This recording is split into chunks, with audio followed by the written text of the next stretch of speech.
আসসালামু আলাইকুম, welcome back to my page and channel. আশা করি সবাই ভালো আছেন।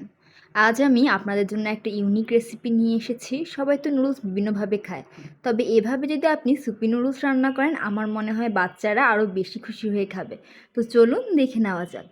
প্রথমে আমি একটি কড়াইয়ের মধ্যে পরিমাণ মতো তেল দিয়ে নিয়েছি, এরপর দিয়ে দিয়েছি বেশ কিছু পরিমাণে রসুন কুচি।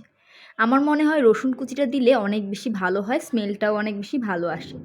রসুনটা যখন হালকা বাদামি রঙের হয়ে আসবে তখন আমি এতে দিয়ে দিলাম কিছু আদা কুচি। আবার আমি ভালো মতো নাড়াচাড়া করে নিচ্ছি যাতে আদাটাও আমার ভালো মতো হয়ে যায়। এরপর দিয়ে দিব ছোট ছোট টুকরা করে রাখা মাংসের টুকরা। এগুলো দিয়ে এবার আমি আবার ভালো মতো নাড়াচাড়া করে নিব যাতে মাংসটাও আমার হালকা হয়ে আসে। এরপর দিয়ে দিলাম স্বাদ মতো লবণ দিয়ে আবার একটু নাড়াচাড়া করব। দেন আমি দিয়ে দিলাম মাশরুমগুলো আমি ক্যানের মাশরুম ইউজ করেছি, তো ভালো মতো আমি এটা ধুয়ে নিয়েছিলাম। এরপর একটু ছোট ছোট ফালি করে কেটে নিয়েছিলাম। দেন আমি দিয়ে দিলাম পরিমাণ মতো টমেটো কুচি। টমেটোগুলো আমি আমার ইচ্ছা মতো কুচি করে নিয়েছি, আপনারা চাইলে লম্বা লম্বা করেও রাখতে পারেন, এটা আপনাদের ইচ্ছা।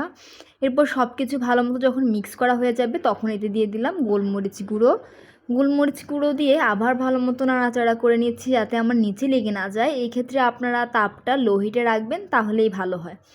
এরপর দিয়ে দিলাম পরিমাণ মতো সয়া সস। সব কিছু ভালো মতো মিক্স করে নেওয়ার পর এতে দিয়ে দিব পানিটা আমি এখানে অনেক বেশি দিয়েছি, কেননা আমি এখানে সুপি নুডলস করব, আর এখানে আমি নুডলসটা এই পানিতেই সিদ্ধ করব, যার কারণে আমি পানিটা বেশি দিয়েছি। তো পানি দেওয়ার পর আমি এতে দিয়ে দিয়েছিলাম টমেটো সস একটু পর পর দিবেন, দিয়ে আবার নাড়াচাড়া করবেন, একসাথে না দিয়ে অল্প অল্প করে দিয়ে দেন নাড়াচাড়া করলে এটা ভালো হবে। আপনি কতটুকু দিচ্ছেন সেটাও বুঝতে পারবেন।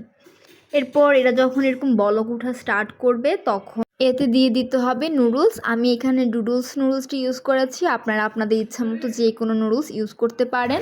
নুডলস দেওয়ার পরে আমি এখানে ওদের যে মশলাটা থাকে ওই মশলাটা দিয়ে দিলাম, দিয়ে এবার ভালো মতো নাড়াচাড়া করে নিব যাতে মশলাটাও ভালো মতো মিশে যায়। এখানে যেহেতু পানিটা প্রায় গরম হয়ে আসা, মশলা দিলে কিন্তু শক্ত শক্ত থাকবে না, এটা মিশে যাবে সুন্দর মতো। এরপর আমি দিয়ে দিলাম এখানে কিছুটা লেমন গ্রাস, আমার বাসায় লেমন গ্রাস ছিল, আমি ওটা দিয়ে দিয়েছি।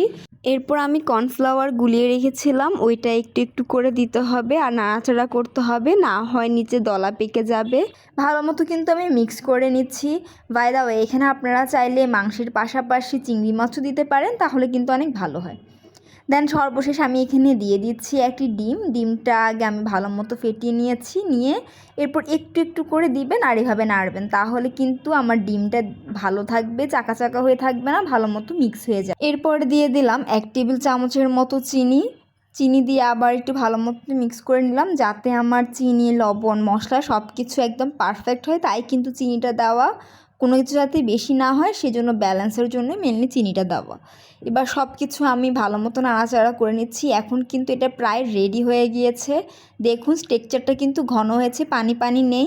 এটা খেতে কিন্তু অসাধারণ। আমি জানি এটা অনেকেই আগে কখনো খায়নি, ফার্স্ট টাইম যারা ট্রাই করবেন আমাকে অবশ্যই জানাবেন এটা কেমন লেগেছে।